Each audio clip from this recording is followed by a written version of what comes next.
My name is Ghayath Almadhoun. I am a Palestinian poet born in Yarmouk refugee camp in Damascus, Syria, to a Palestinian father and a Syrian mother. My father is from Ashkelon and my mother is from Daraa. In 2008, I ran away from the Syrian regime to Sweden, where I became a Swedish citizen, and I currently spend my time between Berlin and Stockholm. I write poetry in Arabic, and most of my subject related to my memory and experience, because I think that artist should reflect his life, and because that a lot of people see my poetry as a political poetry, and I always say for them, no, it's not political, it is my life, even if I'm not against anything to be political, because everything around us is political, from gender to class, to the central bank, to economy, to occupation, to racism. But I defend always myself, as I have the right to reflect my memory, as any European writer have the right to reflect his peaceful life. So if my poetry is political, their poetry is political. Also, I see myself in a double exile. The Palestinian exile I inherited from my father, and the exile I chose when I ran away from the Syrian regime to Europe. In this double exile, my poetic world revolves. I am neither here nor there, which give me the courage to discover the world through the eye of outsider. I am a Palestinian from Syria, and when I lost both countries, writing sheltered me. As Theodor Adorno says, for a man who no longer has a homeland, writing becomes a place to live.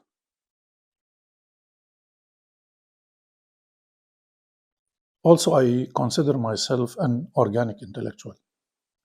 As Gramsci says, in my opinion, being an organic intellectual means not being isolated from reality. When intellectuals stop touching the wound and speaking truth to power, as is the case here in Germany, art becomes just another instrument playing the notes of power. A poet says once, if I open the window in the morning and I see dead body and a rose, how can I possibly write poetry about the rose?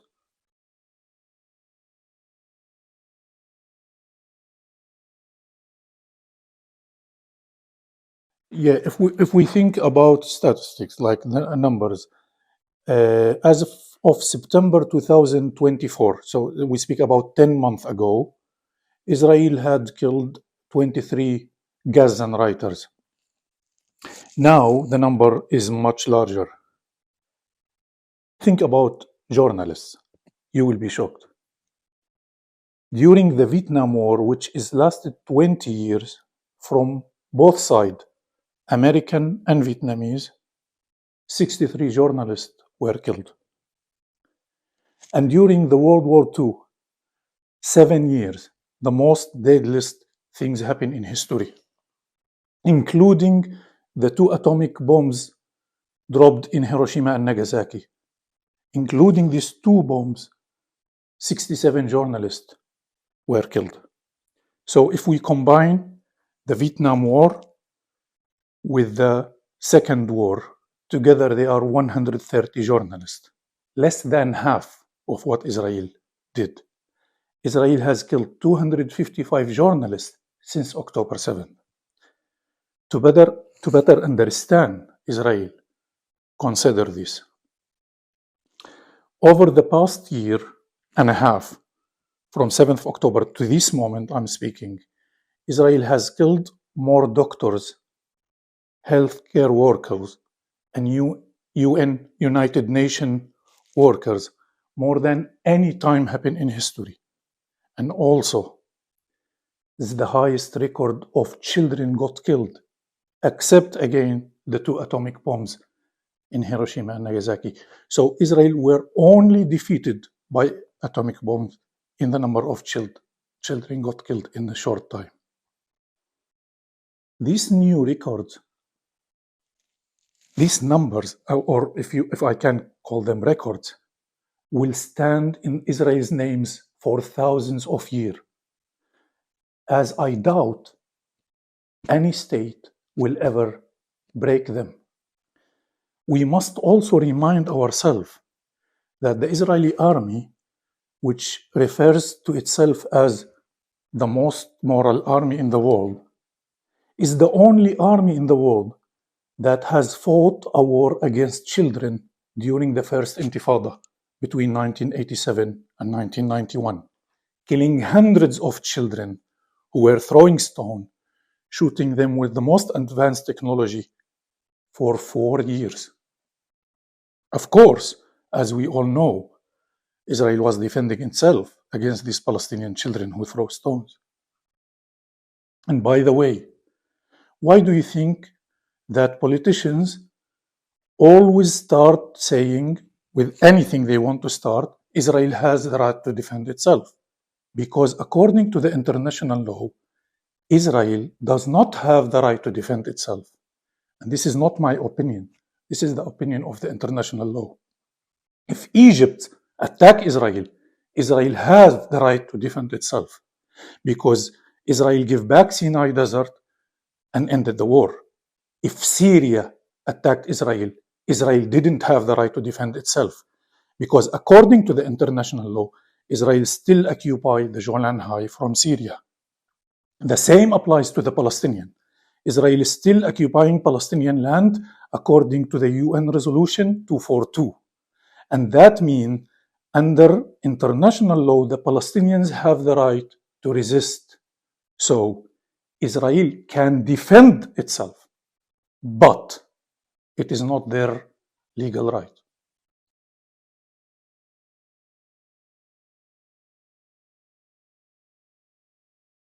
I think we are living through a difficult and frightening time in a country known for its dark past, witnessing a period of systematic suppression and culture cancellation on a massive scale.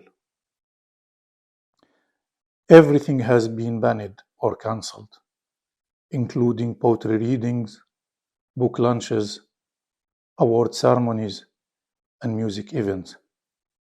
Exhibition, films, lectures, literary seminars have been shut down, and academics have been forced to resign. Even culture centers have been closed. And here we are again, witnessing the Germans for the second time in their history, left and right, people and governments, independent and non-independent, public and private, groups and individuals, in systematic, organized, collective action, are doing everything to censor, silence, cancel, and erase the voice of a group of people, denying them their rights, treating them as enemies, and dehumanizing them. So is the question I ask myself every day: what has Germany learned from its history?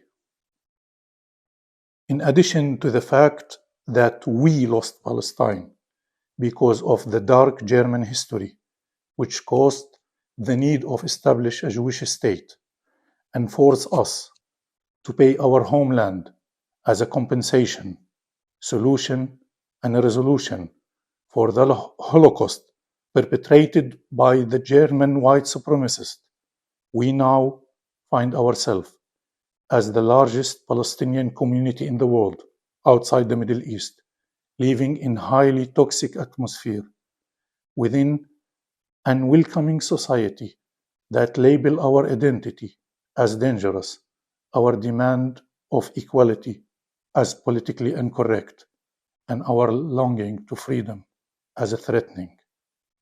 Also, as intellectuals, we recognize that the silencing that occurred during the Nazi era was predictable, as it what we would expect from a dictatorship. However, the silencing of Palestinian voices in Germany today is more concerning, as it's happening within a democracy.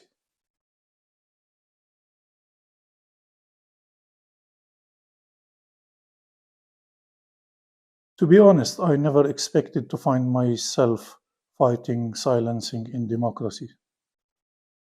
But here I am in 2025, for the second time in my life, fighting censorship.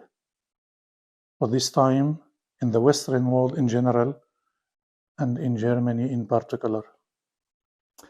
And it didn't work, especially since the tools I developed to fight silencing in dictatorships were not designed to fight silencing in democracies. I was one of the first artists to be cancelled in Germany. 5 days after October 7th, exactly on the 12th of October, House for Poesy cancelled the launch of event for a poetry anthology that I had co-rated and edited for them. For the record, they had sent me an email on October 5, 2 days before October 7, confirming that everything was ready for the anthology presentation. Also, I want to add that since October 7, more than 200 artists in Germany have been cancelled, silenced, and erased. Please take a look at the online website Archive of Silence, and please note that the more than 200 documented cases in Archive of Silence are only in which the artist agreed to speak publicly. Many decided not to speak because they feared that the rest of Germany would see it and accuse them of anti-Semitism, which would cause them to lose their jobs and careers. And I also would like to add that I consider my cancellation to be one of the most serious cases in Germany, because the book does not mention Palestine, does not mention the occupation, or criticize Israel. It's only include poems by Arab poets living in Europe. And in that time, I have not made any public comments or statements. What make my cancellation very serious, the fact that I was cancelled only because of my Palestinian identity, which is what was Germany famous of in the 30s, when people were cancelled because of their identities.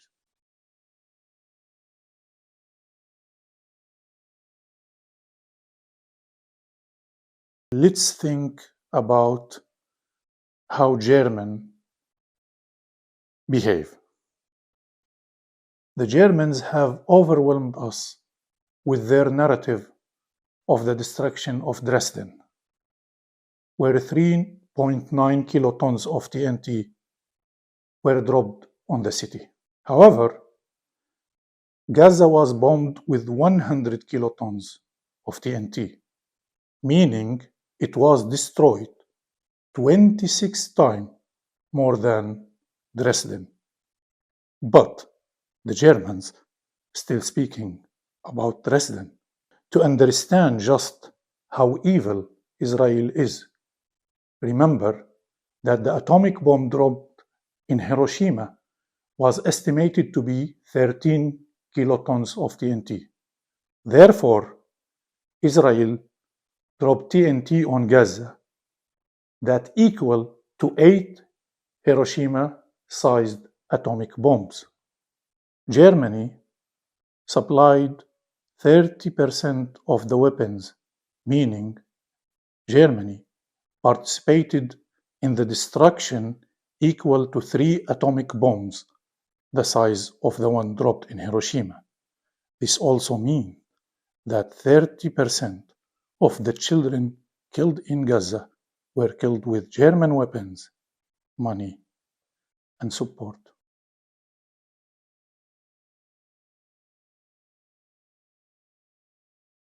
So the majority of Germans say they stand behind Israel unconditionally because of the guilt and shame they feel over what the Nazis did to the Jews 8 years ago, and I think they should. However, I believe their guilt and shame are selective. After all, the Germans killed 28 million people in the Soviet Union, 18 million of whom were women and children.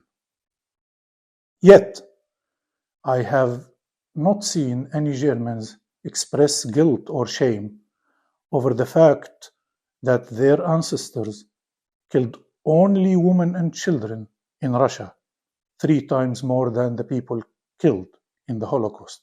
I have not been seeing Germany pay billions of dollars in compensation to Russia as it does to Israel. They say they stand with Israel against the Palestinians because of their guilt and shame towards the Jews. So they should stand with Russia against Ukraine because of their guilt and shame towards the Russian. And also perhaps Russia should be their Staatsräson. You might argue that the Holocaust is unique, and you are right. Nothing is like the Holocaust. So let's talk about the Holocaust. Historical estimates suggest that between 220,000 and 500,000 European Roma were killed by the Nazis, many of whom were sent to gas chambers. This equal to 8% of the total numbers of victims. Yet, I have never seen Germans appear to feel guilty or ashamed for their ancestors killing Roma people, nor I have seen Germany pay billions of dollars in reparation to the Roma community. All I have seen is continued bad treatment, racism, and discrimination against them. Therefore, German guilt and shame appear to be selective, meaning this guilt neither authentic nor genuine.